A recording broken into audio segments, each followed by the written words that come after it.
Spoilers alert! I will tell you secrets from season 2 of Heated Rivalry. So if you're not ready, you have 1, 2, still here? Great! Enjoy!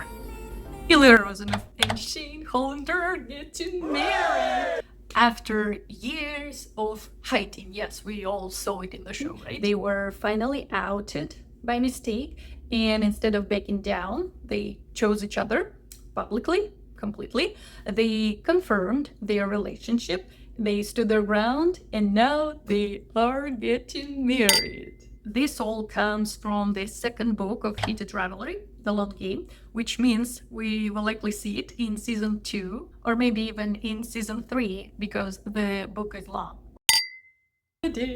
Ilya's dream finally came true. The wedding was small. That's exactly how they wanted it. Not like Jeff Bezos and Lauren Sancho's wedding. Boys decided to do it in Ilya's house. It was private, only close people. So mostly from Ilya's side, it was his teammates with their wives, and Svetlana was there. Of course, yes, she came all the way there. From Shane's side, it was mostly his parents, some close friends, and also Rozanov.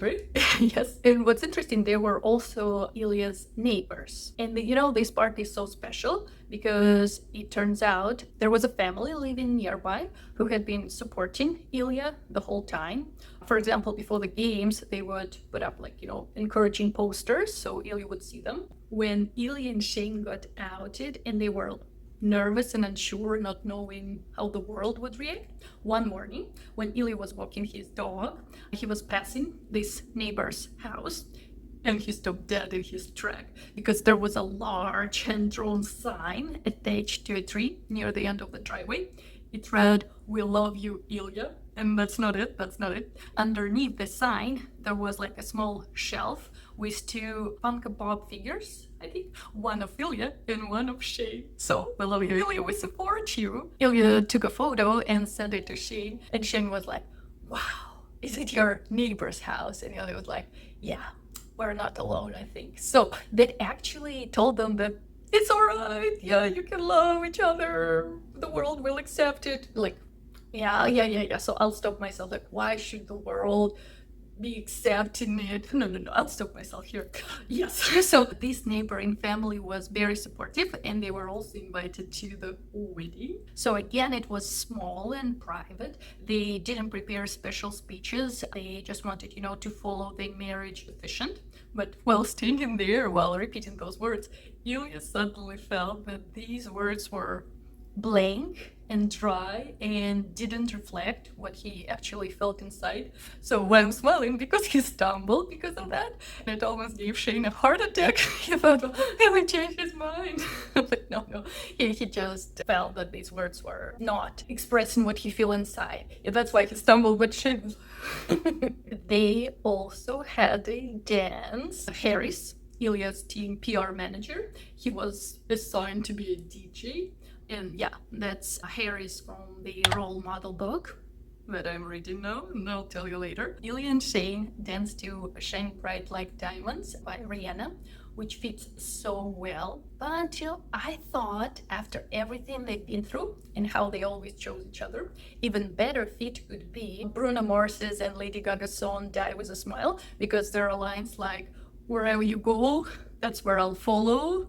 Nobody is promised tomorrow." Yes. So I'ma love you every night, like the last night. And that song came to my mind when Ilya's plane was crashing and he thought that was it. He was sending Shane those last messages, last goodbye and last I love you. So that part, if the world was ending, I'd want to be next to you. I'd want to hold you just for a while and die with a smile. If the world was ending, I'd want to be next to you. So that feeling, that desperation to be close, even at the very end. So I thought that fits so well. That should be their wedding song. And at the wedding, they were dancing, looking each other in the eyes, remembering everything they went through. So I thought that should be their song. If the world is ending, I want to be next to you no matter what. But then I thought that actually Die with a Smile, is tragic in a way, as in their party. Well, you tell me, right?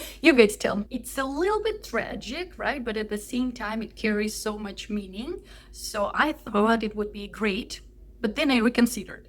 Yes, I found it a little bit tragic, and I thought the wedding is actually a celebration of such a big positive thing. So maybe this song could be used in a show, if they want to include it in a show, after the crash. And Shine Bright Like Diamonds is perfect for the wedding and for the dance, because there are lines like, "You're a shooting star I see, a vision of ecstasy," right? "When you hold me, I'm alive. We're like diamonds in the sky." So it's more like a love confession.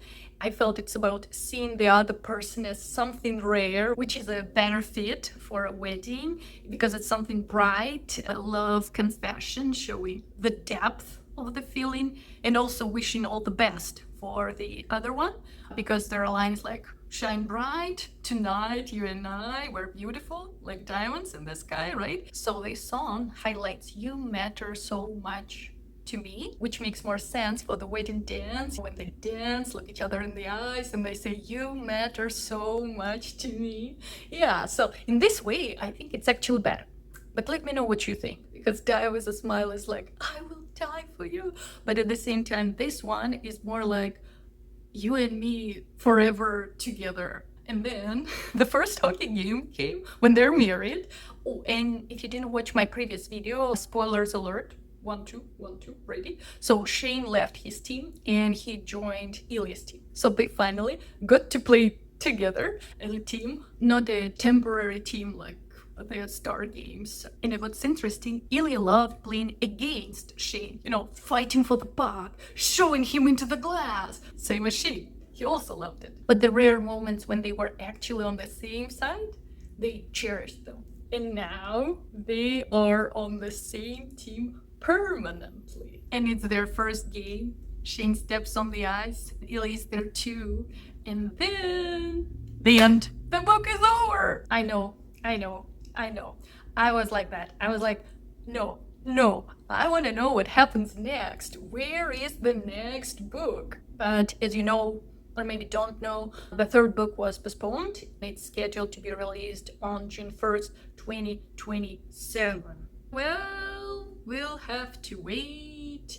Yeah, because that story of Shane and Ilya, from rivals to teammates, from hidden feelings to a love that can't be denied. And they actually faced so much. And they had so many heavy doubts, but through all of it, they chose each other. They kept choosing again and again. And finally, the life they've been dreaming of and postponing it for 10 years, finally, this life had begun. So the ice isn't a battlefield anymore. It became the one place where they truly belong together. So the long game might be over, but their story is just getting started. As I said, the next book is out in 2027. The unrivaled journey begins. And this time they're not rivals anymore. They're on the same team. And we'll get to see their shift, how they play together and grow together. And foreshadowing, spoilers. It was in the end of the long game book. We will see how Shane slowly becomes captain instead of Ilya. There was a hint of it in the end of the book.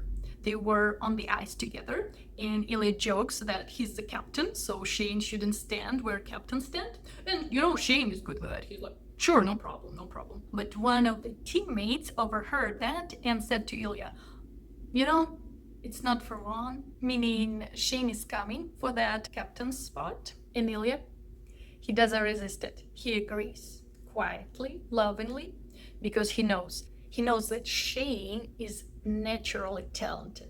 He believes Shane could be better than him. He even told him that in one of the intimacy scenes. He knows that Shane will become the captain eventually. He accepts it, and he even, I would say, not only approves it, he wants it, because he believes that's how it should be. He would never say it out loud, but deep inside, he knows and he agrees and he wants it. So I don't think it would be like a drama that, oh, he wants to be captain, but I'm the captain, what shall we do? No, he knows and he's ready for Shane coming over.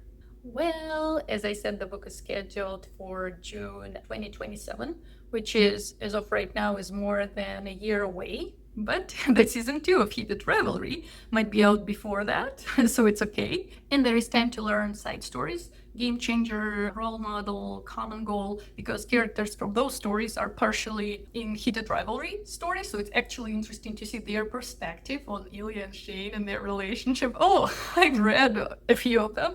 There is something to tell you guys. So, tell me, who's counting the days? Another question, if you watched my previous videos about Ilya's depression, their biggest fight, when they were outed, which moment hit you the hardest and which one you want to see in the show? For me, the end of this story isn't just the wedding.